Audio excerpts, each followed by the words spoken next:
In The Law and the Promise, Neville Goddard unveils the immense power of human imagination and explains how it can be used to manifest our deepest desires.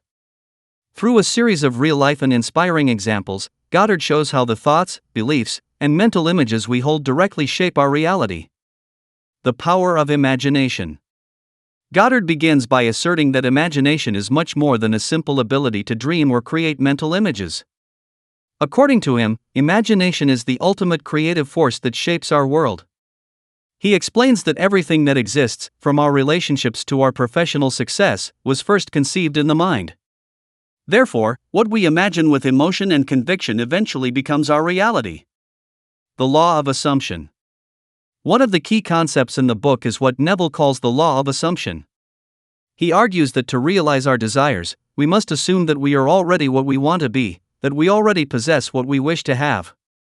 By living in this state of conviction, feeling the joy and certainty of the fulfillment of our desires, we allow reality to align with our imagination. It's not just about dreaming but fully embodying the state of accomplishment. Inspiring testimonials. In The Law and the Promise, Neville Goddard shares true stories of people who have transformed their lives by applying these principles. He recounts how ordinary men and women were able to overcome difficult situations, whether financial struggles, health problems, or personal obstacles, by using their creative imagination. These testimonials show that the law of imagination is universal and accessible to everyone, regardless of external circumstances. Creating your own reality. Goddard emphasizes that we are constantly creating our reality, whether we are aware of it or not. Our daily thoughts, the scenarios we replay in our minds, create our future. Thus, the key to transforming our lives is to become intentional in our use of imagination. By consciously visualizing positive outcomes and fully feeling the emotions that accompany these visions, we align our mind and outer world with our desires. Daydreaming awake. Neville also encourages the practice of what he calls daydreaming awake. He suggests entering a state of deep relaxation, closing your eyes, and imagining a scene where your desire has already been fulfilled. The important thing is to make it a full sensory experience, feel the emotions, see the details, hear the sounds as if it were real. Repeating this practice imprints the idea in our subconscious and sets it in motion toward manifestation. The role of faith. In his book, Neville stresses the fundamental role of faith. For him, faith is not just religious belief but the deep conviction that what we imagine with persistence and certainty will manifest in our reality. This faith in the creative power of the mind is the driving force behind all success. Living in harmony with your desires. One of the most powerful teachings of the Law and the Promise is the idea that we must live in an inner state of harmony with our desires. Instead of fighting against circumstances or focusing on obstacles, Neville invites us to align ourselves with the version of ourselves that has already achieved its dreams. It's about fully feeling the fulfillment in the present, even if external results aren't yet visible. This attitude creates a powerful magnetic effect that draws experiences corresponding to our desires toward us. The legacy of Neville Goddard. Through this book, Neville Goddard left a priceless legacy that continues to inspire millions of people worldwide. His teaching rests on a simple yet profound idea: we all have the power to transform our lives through our imagination. This power isn't reserved for an elite but is accessible to anyone who chooses to exercise it with faith and determination. The Law and the Promise is more than just a guide to fulfilling desires, it's a reminder that we are active creators in the universe and that we have the ability to shape our reality with our mind. If you found this video inspiring and want to learn more about the power of imagination and how to transform your life, make sure to subscribe to 365 Motivationals now. Don't forget to like this video and leave a comment below to share your thoughts. Together, we can create a future filled with promise and endless possibilities. Chapter 1. The Law, Imagining Creates Reality. Man is all imagination. God is man and exists in us and we in him. The eternal body of man is the imagination, that is, God himself. Blake. The purpose of the first portion of this book is to show, through actual true stories, how imagining creates reality. Science progresses by way of hypotheses tentatively tested and afterwards accepted or rejected. According to the facts of experience. The claim that imagining creates reality. needs no more consideration than is allowed by science. It proves itself in performance.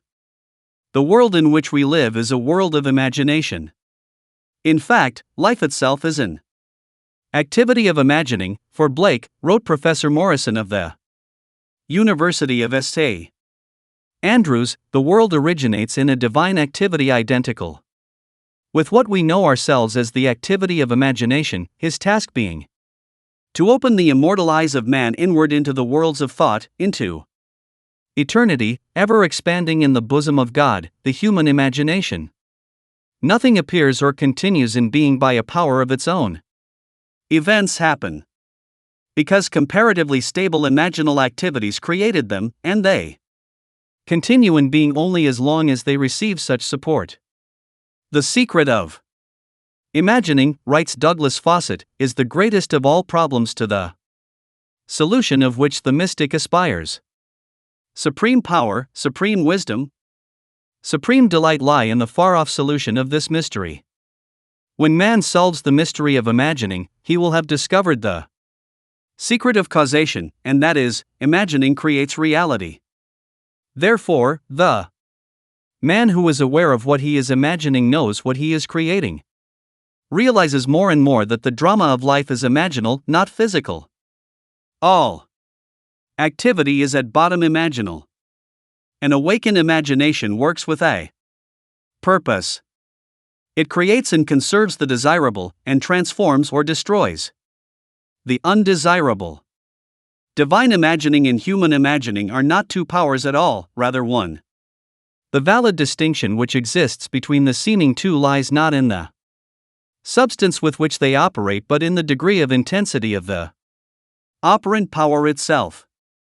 Acting at high tension, an imaginal act is an immediate objective fact. Keyed low, an imaginal act is realized in a time process. But whether imagination is keyed high or low, it is the ultimate, essentially non-objective reality from which objects are poured forth like sudden fancies. Hermann Kaiserling, Count, The Travel Diary of a Philosopher. No object is independent of imagining on some level or levels. Everything in the world owes its character to imagination on one of its various levels. Objective reality, writes Fichte, is solely produced through imagination. Objects seem so independent of our perception of them that we incline to forget that they owe their origin to imagination. The world in which we live is a world of imagination, and man, through his imaginal activities, creates the realities and the circumstances of life. This he does either knowingly or unknowingly. Men pay too little attention to this priceless gift, the human imagination. And a gift is practically non-existent unless there is a conscious possession of it and a readiness to use it. All men possess the power to create reality, but this power sleeps as though dead, when not consciously exercised. Men live in the very heart of creation, the human imagination, yet are no wiser for what takes place therein. The future will not be fundamentally different from the imaginal activities of man. Therefore, the individual who can summon at will whatever imaginal activity he pleases and to whom the visions of his imagination are as real as the forms of nature, is master of his fate. The future is the imaginal activity of man in its creative march. Imagining is the creative power not only of the poet, the artist, the actor and orator, but of the scientist, the inventor, the merchant and the artisan. Its abuse in unrestrained unlovely image-making is obvious, but its abuse in undue repression breeds a sterility which robs man of actual wealth of experience. Imagining novel solutions to ever more complex problems is far more noble than to run from problems. Life is the continual solution of a continuously synthetic problem. Imagining creates events. The world, created out of men's imagining, comprises unnumbered warring beliefs. Therefore, there can never be a perfectly stable or static state. Today's events are bound to disturb yesterday's established order. Imaginative men and women Invariably unsettle a pre-existing peace of mind. Do not bow before the dictate of facts and accept life on the basis of the world without. Assert the supremacy of your imaginal acts over facts and put all things in subjection to them. Hold fast to your ideal in your imagination. Nothing can take it from you but your failure to persist in imagining the ideal realized. Imagine only such states that are of value or promise well. To attempt to change circumstances before you change your imaginal activity is to struggle against the very nature of things. There can be no outer change until there is first an imaginal change. Everything you do, unaccompanied by an imaginal change, is but futile readjustment of surfaces. Imagining the wish fulfilled brings about a union with that state. And during that union you behave in keeping with your imaginal change. This shows you that an imaginal change will result in a change of behavior. However, your ordinary imaginal alterations as you pass from one state to another are not transformations because each of them is so rapidly succeeded by another in the reverse direction.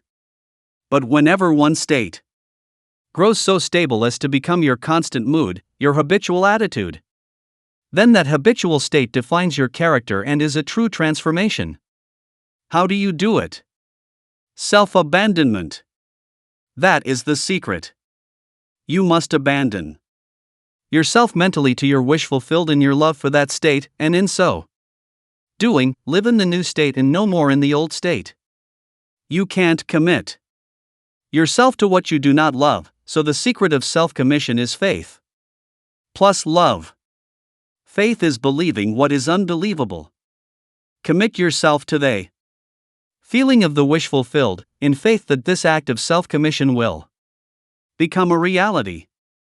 And it must become a reality because imagining creates reality. Imagination is both conservative and transformative. It is conservative when it builds its world from images supplied by memory and the evidence of the senses. It is creatively transformative when it imagines things as they ought to be, building its world out of the generous dreams of fancy. In the procession of images, the ones that take precedence, naturally, are those of the senses. Nevertheless, a present sense impression is only an image. It does not differ in nature from a memory image or the image of a wish. What makes a present sense impression so objectively real is the individual's imagination functioning in it and thinking from it, whereas, in a memory image or a wish, the individual's imagination is not functioning in it and thinking from it, but is functioning out of it and thinking of it. If you would enter into the image in your imagination, then would you know what it is to be creatively transformative, then would you realize your wish. And then you would be happy. Every image can be embodied. But unless you, yourself, enter the image and think from it, it is incapable of birth. Therefore, it is the height of folly to expect the wish to be realized by the mere passage of time. That which requires imaginative occupancy to produce its effect, obviously cannot be effected without such occupancy. You cannot be in one image and not suffer the consequences of not being in another. Imagination is spiritual sensation. Enter the image of the wish fulfilled, then give it sensory vividness and tones of reality by mentally acting as you would act were it a physical fact. Now, this is what I mean by spiritual sensation. Imagine that you are holding a rose in your hand. Smell it. Do you detect the odor of roses? Well, if the rose is not there, why is its fragrance in the air? Through spiritual sensation, that is, through imaginal sight, sound, scent, taste and touch, you can give to the image sensory vividness. If you do this, all things will conspire to aid your harvesting, and upon reflection you will see how subtle were the threads that led to your goal. You could never have devised the means which your imaginal activity employed to fulfill itself.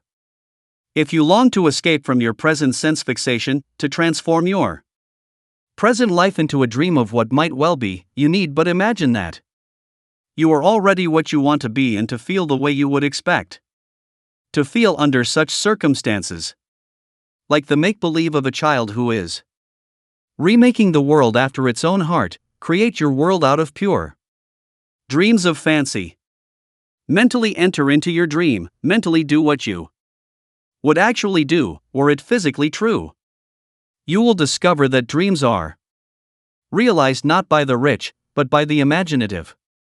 Nothing stands between you and the fulfillment of your dreams but facts, and facts are the creations of imagining.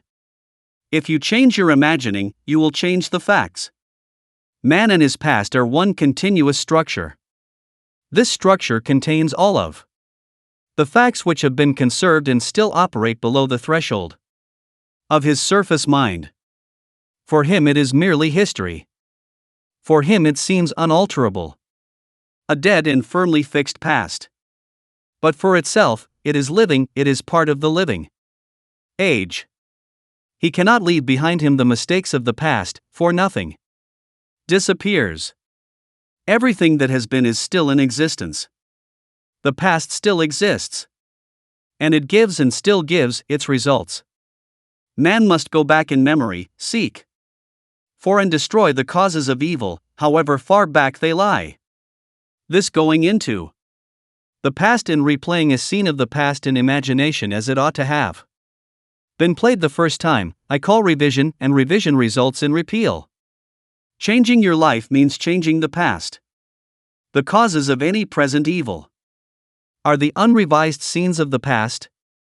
The past and the present form the whole structure of man, they are carrying all of its contents with it. Any alteration of content will result in an alteration in the present and future. Live nobly so that mind can store a past well worthy of recall.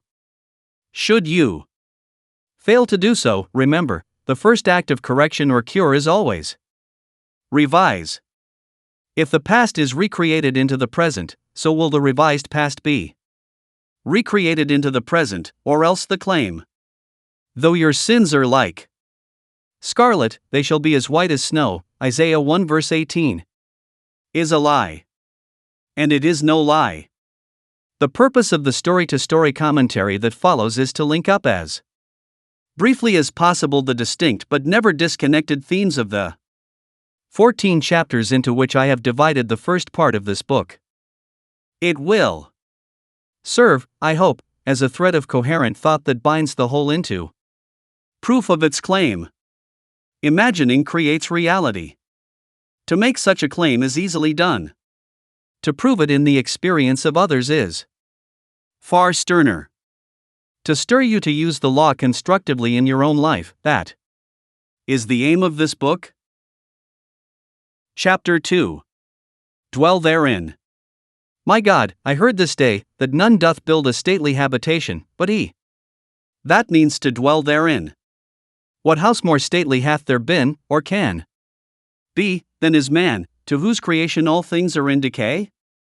George Herbert.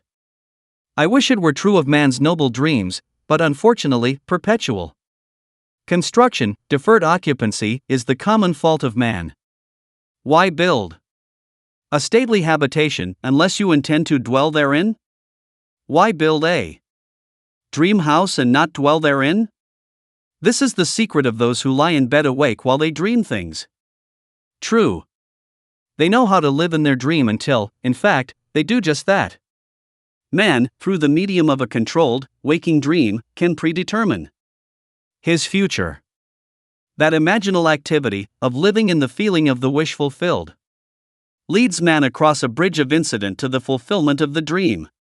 If we live in the dream, thinking from it, and not of it, then the creative power of imagining will answer our adventurous fancy, and the wish fulfilled will break in upon us and take us unawares. Man is all imagination, therefore, man must be where he is in imagination. For his imagination is himself. To realize that imagination is not something tied to the senses or enclosed within the spatial boundary of the body is Most important. Although man moves about in space by movement of his physical body, he need not be so restricted. He can move by a change in what he is aware of. However real the scene on which sight rests, man can gaze on one never before witnessed. He can always remove the mountain if it upsets his concept of what life ought to be. This ability to mentally move from things as they are to things as they ought to be is one of the most important discoveries that man can make. It reveals man as a center of imagining with powers of intervention which enable him to alter the course of observed events, moving from success to success through a series of mental transformations of nature, of others, and himself. For many years a doctor and his wife dreamed about their stately habitation, but not until they imaginatively lived in it did they manifest it. Here is their story. Some 15 years ago, Mrs. M. and I purchased a lot on which we built a two-story building housing our office and living area. We left ample space on the lot for an apartment building if and when our finances would permit. All those years we were busy paying off our mortgage, and at the end of that time had no money for the additional building we still desired so much. It was true that we had an ample savings account which meant security for our business, but to use any part of it for a new building would be to jeopardize that security. But now your teaching awakened a new concept, boldly telling us we could have what we most desired through the controlled use of our imagination. And that realizing a desire was made more convincing without money. We decided to put it to a test to forget about money and concentrate our attention on the thing we desired most in this world, the new apartment building. With this principle in mind, we mentally constructed the new building as we wanted it, actually drawing physical plans so we could better formulate our mental picture of the completed structure. Never forgetting to think from the end, in our case, the completed, occupied building, we took many imaginative trips through our apartment house, renting the units to imaginary tenants, examining in detail every room and enjoying the feeling of pride as friends offered congratulations on the unique planning. We brought into our imaginal scene one friend in particular, I shall call her Mrs. X, a lady we had not seen for some time as she had given us up socially, believing us a bit peculiar in our new way of thinking. In our imaginal scene, we took her through the building and asked how she liked it. Hearing her voice distinctly, we had her reply, "Doctor, I think it is beautiful." One day, while talking together of our building, my wife mentioned a contractor who had constructed several apartment houses in our neighborhood. We knew of him only by the name that appeared on signs adjacent to buildings under construction. But realizing that if we were living in the end, we would not be looking for a contractor, we promptly forgot this angle. Continuing these periods of daily imagining for several weeks, we both felt we were now fused with our desire and had successfully been living in the end.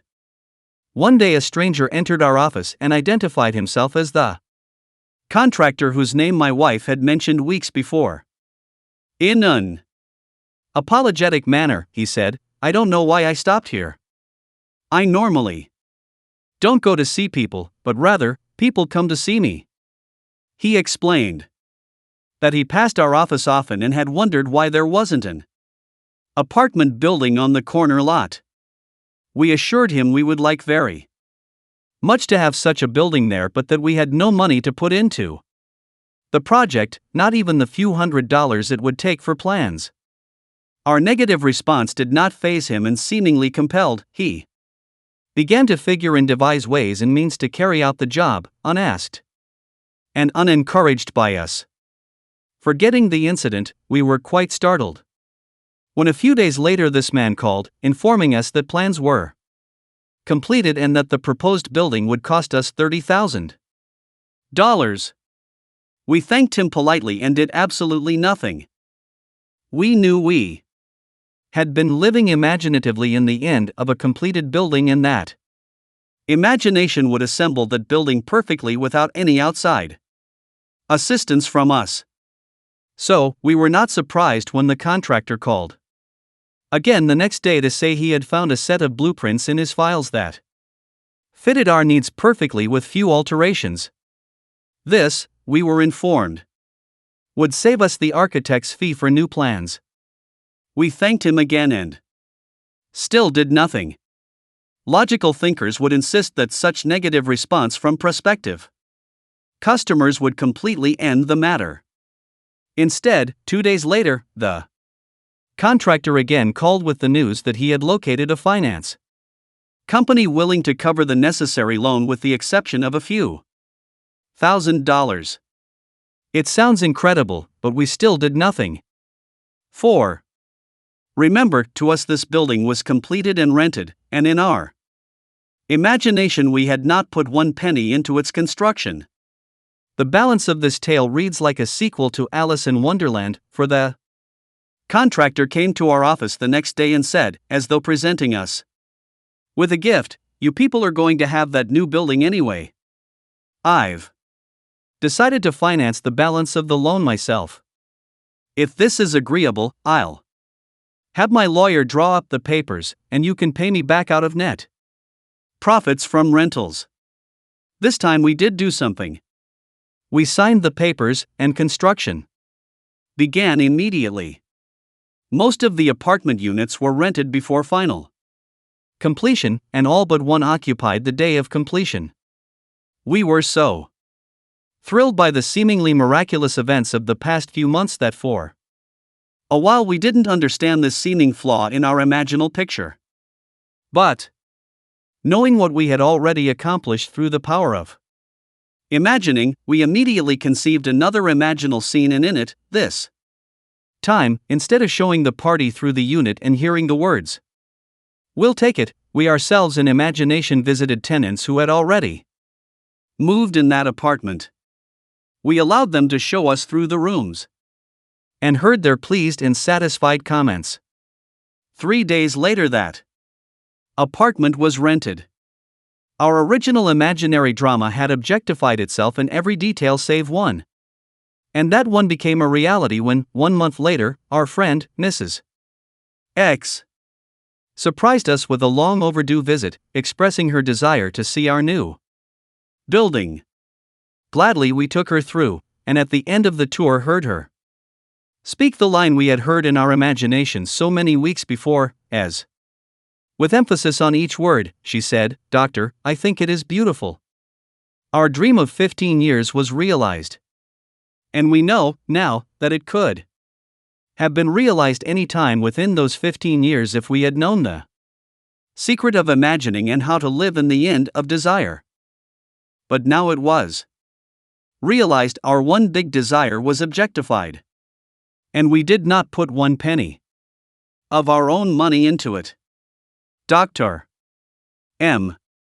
Through the medium of a dream, a controlled, waking dream, the doctor and his wife created reality. They learned how to live in their dream house. As, in fact, now they do. Although help seemingly came from without, the course of events was ultimately determined by the imaginal activity of the doctor and his wife. The participants were drawn into their imaginal drama because it was dramatically necessary that they should be. Their imaginal structure demanded it. All things by a law divine in one another's being mingle. Percy Bysshe Shelley loves philosophy. The following story illustrates the way in which a lady prepared her stately habitation by imaginatively sleeping in it or dwelling therein. A few months ago, my husband decided to place our home on the market. The main object for the move, which we had discussed many times, was to find a home large enough for the two of us, my mother and my aunt, in addition to 10 cats, 3 dogs, and 1 parakeet. Believe it or not, the contemplated move was my husband's idea, as he loved my mother and aunt, and said I was at their house most of the time anyway, so why not live together and pay one tax bill? I liked the idea tremendously, but I knew that this new home would have to be something very special in size, location, and arrangement, as I insisted on privacy for all concerned. So at the moment I was undecided whether to sell our present home or not, but I didn't argue, as I knew quite well from past experience with imagining that our house would never sell until I stopped sleeping in it. 2 months and 4 or 5 real estate brokers later, my husband had given up on the sale of our house, and so had the brokers. At this point, I had convinced myself I now wanted the change, so for 4 nights, in my imagination, I went to sleep in the kind of home I would like to own. On the 5th day, my husband had an appointment at a friend's home, and while there, met a stranger who just happened to be looking for a house in the hills. He was, of course, brought swiftly back to see our house, which he walked through once and said, "I'll buy it." This didn't make us very popular with the brokers, but that was all right with me, as I was happy to keep the broker's commission in the family. We moved within 10 days and stayed with my mother while looking for our new home. We listed our requirements with every agent on the Sunset Strip only because I wouldn't move out of the area, and each one of them without exception informed us we were both mad. It was entirely impossible, they said, to find an older home of English style with 2 separate living rooms, separate apartments, a library, and built on a flat knoll with enough ground space to fence for large dogs, and located in one particular area. When we told them the price we would pay for this house, they just looked sad. I said that wasn't all we wanted.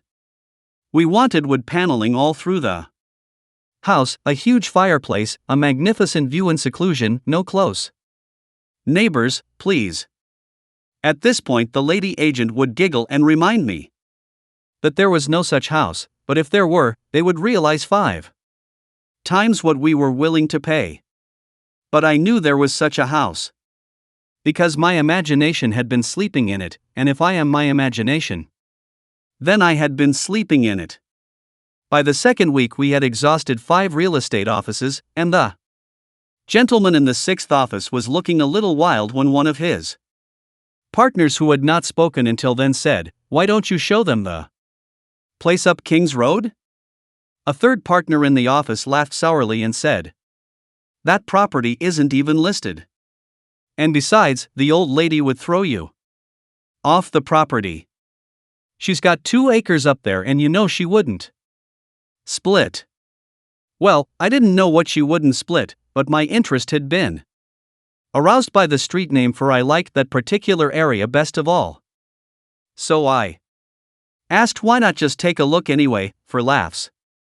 As we drove up the street and turned off onto a private road, we approached a large 2-story house, built of redwood and brick, English in appearance, surrounded by tall trees, and sitting alone and aloof on its own knoll, viewing the city below from all of its many windows.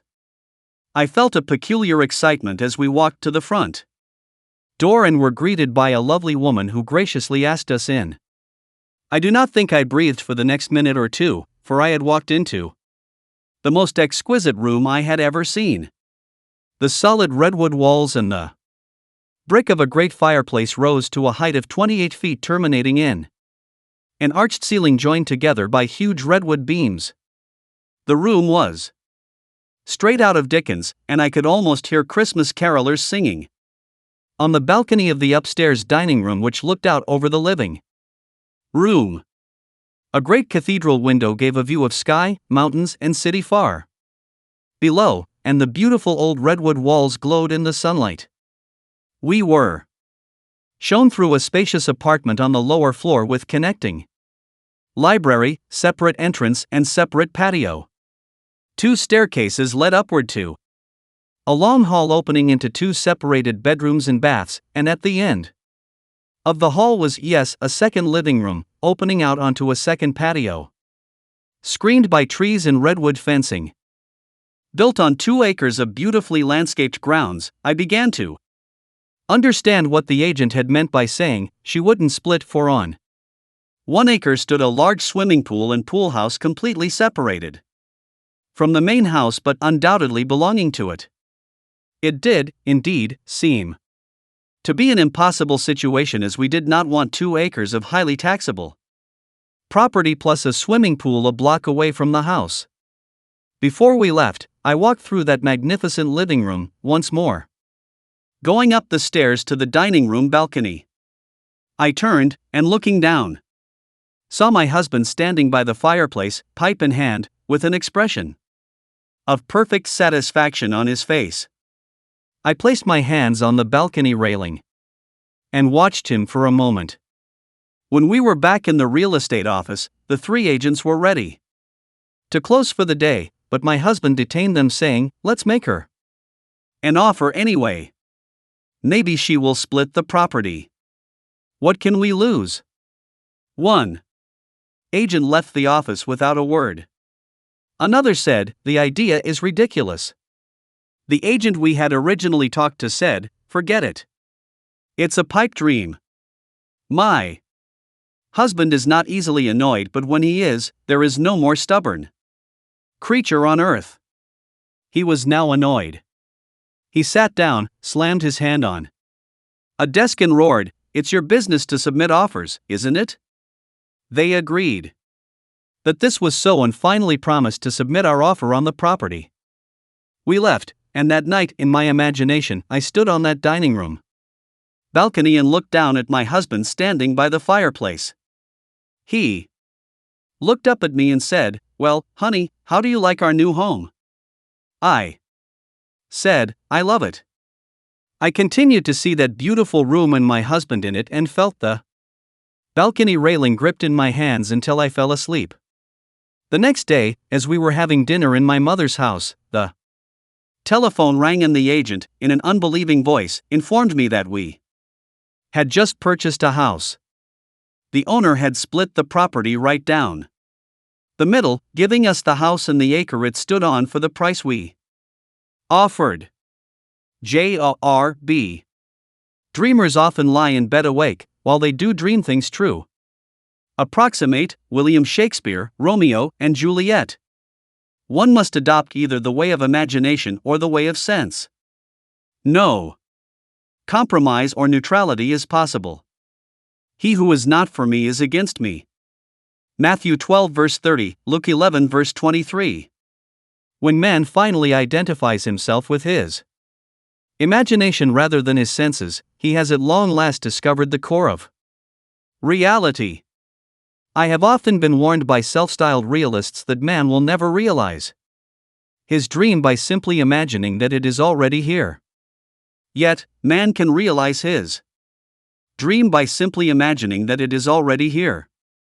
That is exactly what this collection of stories proves, if only men were prepared to live imaginatively.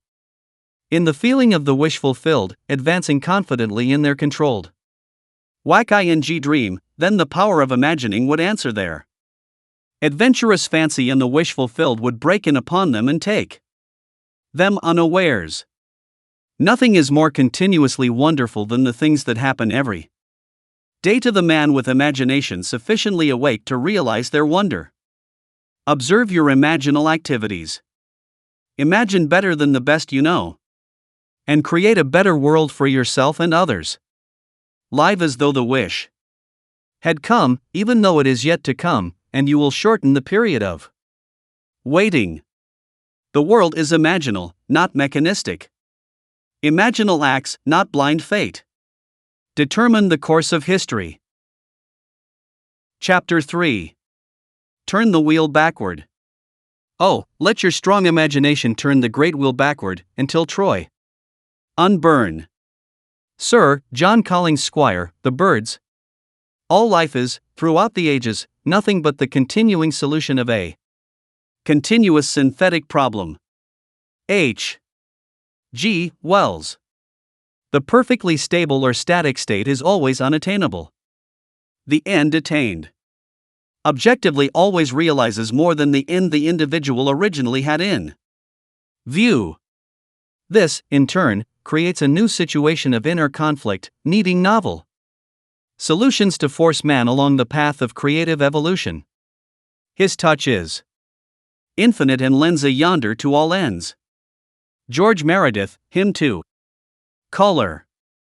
Today's events are bound to disturb yesterday's established order.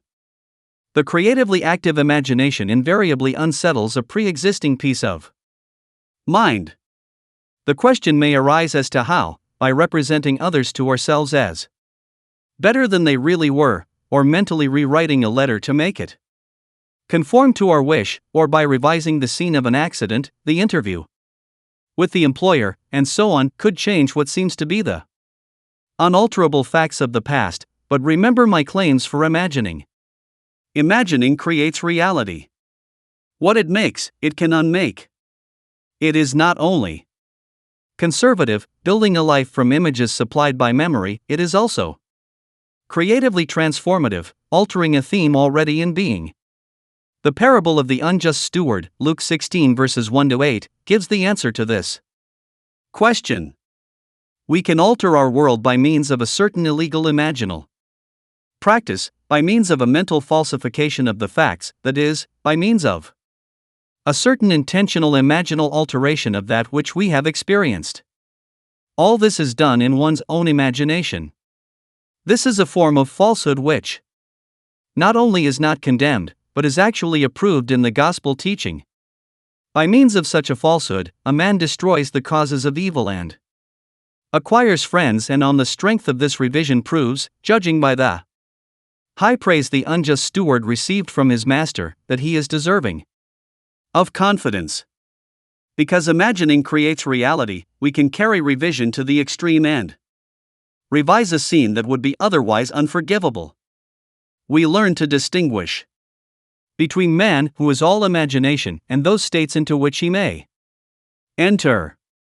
An unjust steward, looking at another's distress, will represent the other to himself as he ought to be seen. Were he, himself, in need, he would enter his dream in his imagination and imagine what he would see, and how things would seem, and how people would act after these things should be. Then, in this state, he would fall asleep, feeling the way he would expect to feel under such circumstances. Would that all the Lord's people were unjust stewards, mentally falsifying the facts of life to deliver individuals forevermore. For the imaginal change goes forward, until at length the altered pattern is realized on the heights of attainment. Our future is our imaginal activity in its creative march. Imagine better than the best you know. To revise the past is to reconstruct it with new content. Man should daily relive the day as he wished he had lived it, revising the scenes to make them conform to his ideals. For instance, suppose today's mail brought disappointing news. Revise the letter. Mentally rewrite it and make it conform to the news you wish you had received. Then, in imagination, read the revised letter over and over again, and this will arouse the feeling of naturalness, and imaginal acts become facts as soon as we feel natural in the act. This is the essence of revision, and revision results in repeal. This is exactly what F.B. did. Late in July, I wrote to a real estate agent of my desire to sell a piece of land which had been a financial burden to me. His negative reply listed all the reasons why sales were at a standstill in that area, and he forecast a bleak period of waiting until after the first of the year. I received his letter on a Tuesday, and, in my imagination, I rewrote it with words indicating that the agent was eager to take my listing. I read this revised letter over and over, and I extended my imaginal drama using your theme of the four mighty ones of our imagination from your book. Seedtime and Harvest, the producer, the author, the director, and the actor. In my imaginal scene as producer, I suggested the theme, the lot is sold for a profit. As the author, I wrote this simple scene which, to me, implied fulfillment. Standing in the real estate office, I extended my hand to the agent and said, "Thank you, sir," and he replied, "It was a pleasure doing Business with you. As director, I rehearsed myself as actor until that scene was vividly real, and I felt the relief which would be mine if the burden were really lifted. 3 days later, the agent I had originally written phoned me saying he had a deposit for my lot at the price I had specified. I signed the papers in his office the next day, extended my hand and said, "Thank you, sir." The agent replied, "It was a pleasure doing business with you." 5 days after I had constructed and enacted an imaginal scene, it became a physical reality and was played word for word just as I had heard it in my imagination. The feeling of relief and joy came not so much from selling the property, but from the incontrovertible proof that my imagined drama worked. F.B. If the thing accomplished were all, how futile. But F.B. discovered a power within himself that can consciously create circumstances. By mentally falsifying the facts of life, man moves from passive reaction to active creation. This breaks the wheel of recurrence and builds a cumulatively enlarging future. If man does not always create in the full sense of the word, it is because he is not faithful to his vision, or else he thinks of what he wants rather than from his wish fulfilled. Man is such an extraordinary synthesis, partly tied by his senses, and partly free to dream, that his internal conflicts are perennial. The state of conflict in the individual is expressed in society. Life is a romantic adventure. To live creatively, imagining novel solutions to ever more complex problems is far nobler than to restrain or kill out desire. All that is desired can be imagined into existence. Wouldst thou be in a dream, and yet not sleep? John Bunyan, The Pilgrim's Progress. Try to revise your day every night before falling asleep. Try to visualize clearly and enter into the revised scene which would be the imaginal solution of your problem. The revised imaginal structure may have a great influence on others, but that is not your concern. The other influenced in the following story is profoundly grateful for that influence. L.S.E. writes, "Last August, while on a blind date, I met the man I wanted to marry. This happens sometimes, and it happened to me. He was everything I had ever thought of as desirable in a husband. 2 days after this enchanted evening, it was necessary for me to change my place of residence because of my work, and that same week the mutual friend who had introduced me to this man moved away from the city. I realized that the man I had met probably did not know of my new address, and frankly, I was not sure he knew my name. After your last lecture, I spoke to you of this situation. Although I had plenty of other dates, I could not forget this one man. Your lecture was based on revising our day, and after speaking to you, I determined to revise my day every day. Before going to sleep that night, I felt I was in a different bed, in my own home, as a married woman and not as a single working girl, sharing an apartment with 3 other girls. I twisted an imaginary wedding band on my imaginary left hand, saying over and over to myself, "This is wonderful. I really am Mrs. J.E., and I fell asleep in what was a moment before a waking dream. I repeated this imaginary scene for 1 month, night after night. The first week in October he found me. On our second date, I knew my dreams were rightly placed. Your teaching tells us to live in the end of our desire, until that desire becomes fact. So although I did not know how he felt toward me, I continued, night after night, living in the feeling of my dream. Realized the results? In November he proposed. In January we announced our engagement, and the following May we were married. The loveliest part of it all, however, is that I am happier than I ever dreamed possible, and I know in my heart he is too. Mrs. J.E.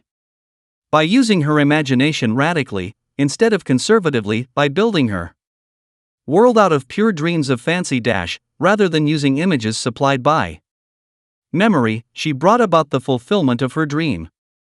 Common sense. Would have used images supplied by her memory, and thereby perpetuated the fact of lack in her life. Imagination created what she desired out of a dream of fancy. Everyone must live wholly on the level of imagination, and it must be consciously and deliberately undertaken.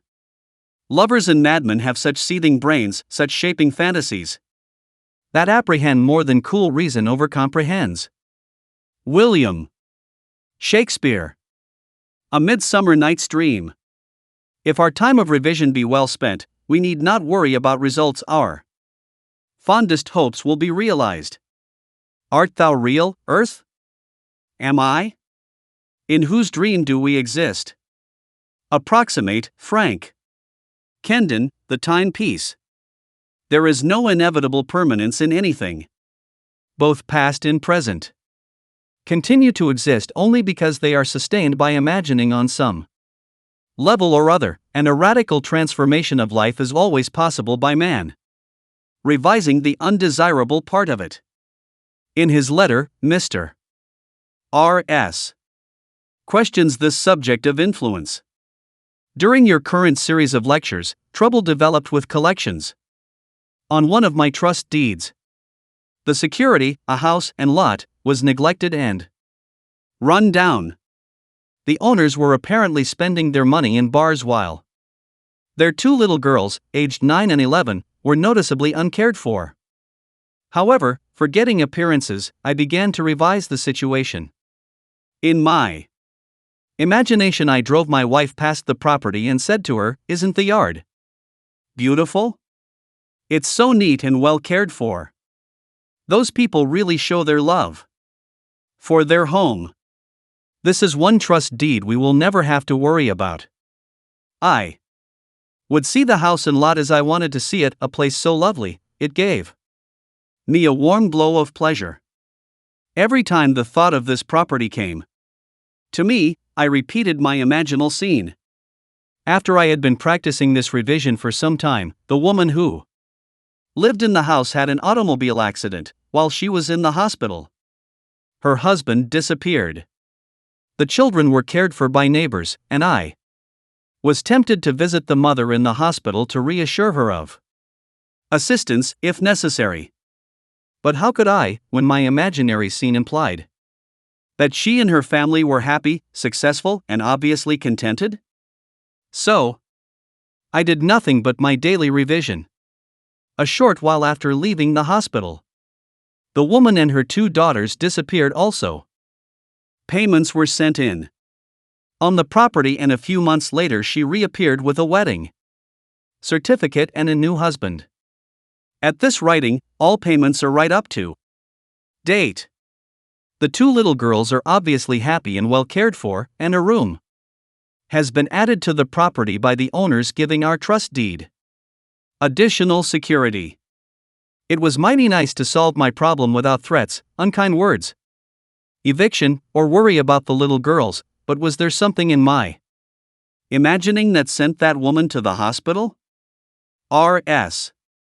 Any imaginal activity acquiring intensity through our concentrated attention to clarity of the end desired tends to overflow into regions beyond where we are, but we must leave it to take care of such imaginal activity itself.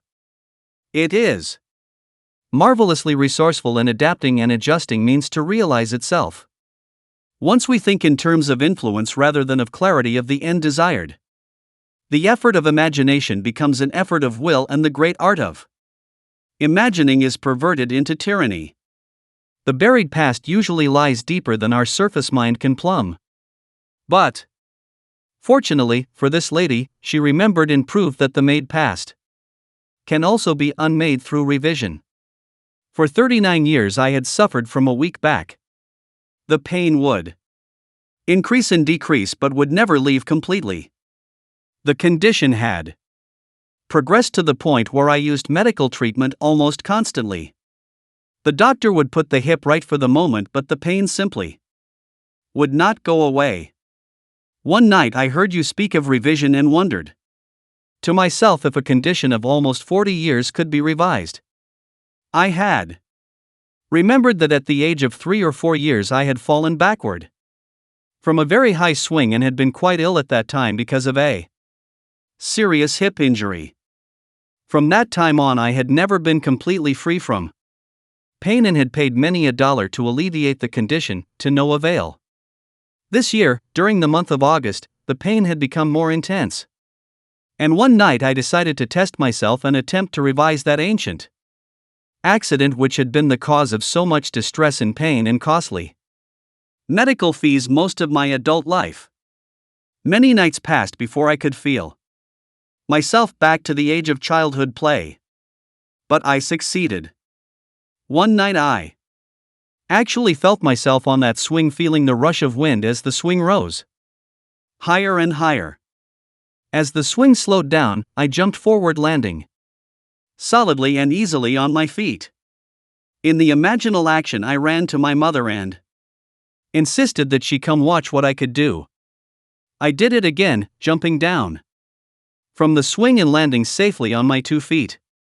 I repeated this imaginal act over and over until I fell asleep in the doing of it. Within 2 days the pain in my back and hip began to recede, and within 2 months pain no longer existed for me. A condition that had plagued me for more than 39 years, that had cost a small fortune in attempted cure, was no more. L.H. It is to the pruning shears of revision that we owe our prime fruit. Man and his past are one continuous structure. This structure contains all of the past, which has been conserved and still operates below the threshold of his senses to influence the present and the future of his life. The whole is carrying all of its contents with it. Any alteration of content will result in an alteration in the present and the future. The first act of correction or cure is always revise. If the past can be recreated into the present, so can the revised past. And thus the revised past appears within the very heart of her present life. Not fate but a revised past brought her good fortune.